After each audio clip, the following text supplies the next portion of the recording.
All right, guys, as you saw, this thing will cut. So this is the Sandrin Knives Monza.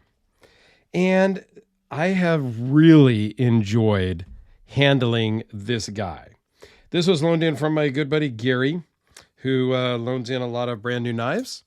So I was honored that he sent this one, which is great. It's my first Sandrin Knives experience.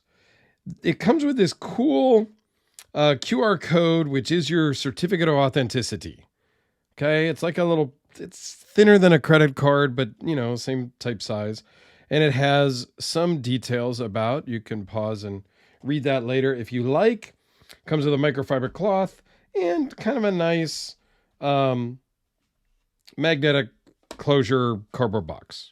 Okay, nothing super fancy. It has a little sleeve that it goes into, and the logo pops out of the hole in the sleeve.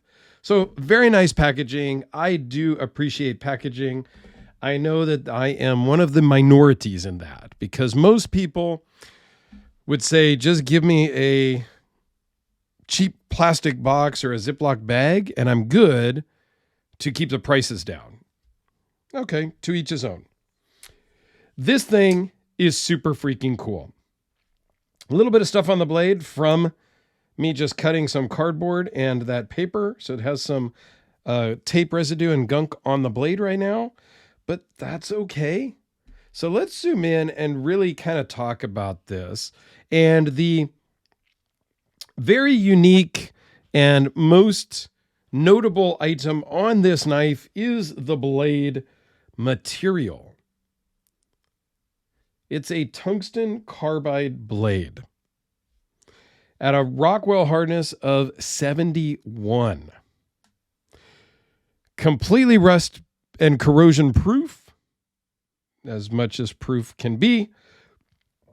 Full titanium scales, titanium hardware, reversible pocket clip, basically an impervious to rust and corrosion as you can get. And it has the recoil lock. Now, well, we'll get back to the lock in a second. Let's take a look at this. They call it the raw tungsten finish.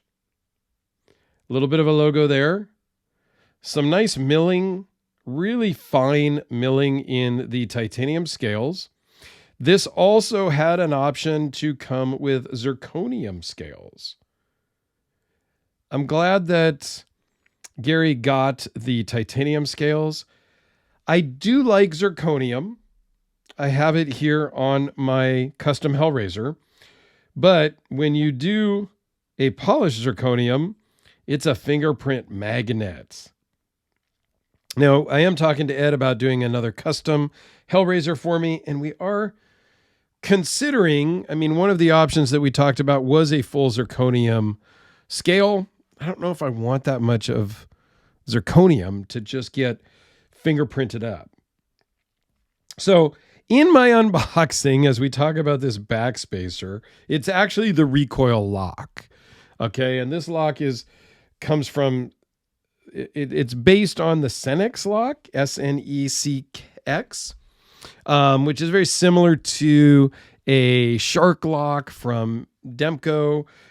Basically, you pull back on the back spacer, which unlocks the knife. Okay, that's all it is. When I did the unboxing, I had no idea how to close the knife, and it took a minute for me to figure out what it was. Okay, in my unboxings, I've never seen the knife before a lot of the time. So I pull it out, and it's my very first experience with a knife. So oftentimes I don't know how to open and close it, which is okay. You can either watch them or not watch them. Don't care. It's all good. But yeah, I don't do a lot of editing and scripting and things like that, even in this video. I've got a list of notes over here of some of the dimensions and some of the things I want to make sure I try to remember to talk about. But that's it. I just kind of fly off the cuff here in my discussions / reviews of knives. All right, so that out of the way. This is a $400 knife. He got this one from knifecenter.com. And let's go through some of the specs real quick, get that out of the way. 4 3/8 closed, 7 3/4 overall, 3.4 blade length with a 3.10 cutting edge. It's 0.025 behind the edge, and we'll zoom in on that again in just a minute. Blade thickness is only 0.049. It is incredibly thin.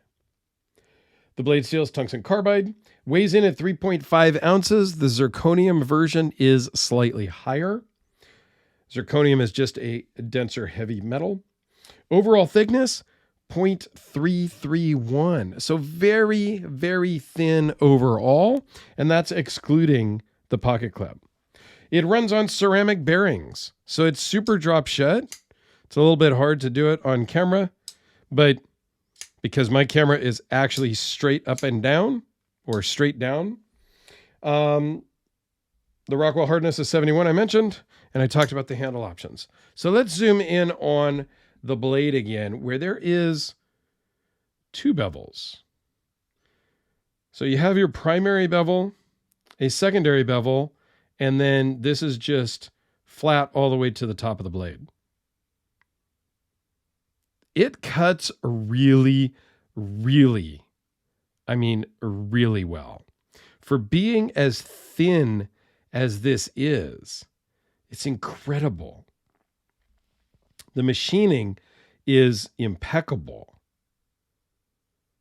Really fine texturing on the scales. Gives it a little bit of texture and grip. It's just, man, this thing is a joy. Now, it's not perfect by any means. No knife is perfect. The lock is a little uncomfortable to manipulate. There's not a lot of real estate here at the edge. I almost would like a little bit of jimping there. For me would help. Maybe just a few notches like here on the thumb ramp would just make it a little bit grippier so I didn't slide off. Okay? And it's so small that it's just a little uncomfortable. There's not a lot of room or a lot of movement. And it's almost too thin in the handle. Okay? It's thinner than the Spyderco Delica, which I often talk about being too thin for my hand. But this disappears in the pocket. Almost weightless. I mean, 3 ounces, not a big deal. And it's just such a thin profile that it really just works well in the pocket. I don't love the point, kind of odd shape, in my opinion, for the pocket clip. But I do very much appreciate the fact that it's recessed into the scale. They also have a cutout on the opposite side with hardware. So it is very easy to left or right hand this because it is this recoil lock on the top. Completely ambidextrous. I love that. I just don't really love the look of the pocket clip personally. It works fantastic though. All in all, I think it's a really interesting knife. It locks up solid, but it almost is like when it opens, it needs to settle because it's not instantly locked up like a vault. There's just a hair of play. And then once you play, then it's solid, if that makes any sense. No matter if I open it slowly, it feels like it just needs a little oomph, or I thumb it open. And it's almost imperceptible. So, yeah, don't stress about that. The jimping on the thumb ramp is nice. But again, because the blade is so thin, it's almost a little bit uncomfortable. You're not going to really want to bear down too much. It's not sharp. It's not going to cut you. But because it's so thin, it really kind of digs into your hand a little bit because it's just not that much real estate. I think you guys know what I mean, right? So let's do a couple of size comparisons now that I've rambled for way too long, I think. The Sharpie and a number 2 pencil. The Spyderco Delica. I think this is this is just a really cool knife. AA and D cell batteries. And since I pulled out the Hellraiser, why not show that? Can I really make a video without showing one of the Hellraisers? I don't know. I don't know that I can. Somebody made a comment about that. When was the last video I made that did not have a Hellraiser cameo? I don't know. Unboxings, usually. And there are some other videos I've done. Like after that comment, I specifically tried not to for a video or two. Gary, thanks so much for sending this in. I think Gary is going to love this. And if Gary doesn't love it, reach back out to me, Gary. You can certainly send this back to the channel. We'll just put it that way. All right. Thanks a lot, guys. I do greatly appreciate it. I'll put a Demko up here in the corner with the Shark Lock. If you have not seen my Demko videos, you can go check out one of those to get kind of a feel of the differences in the lock, which are very similar.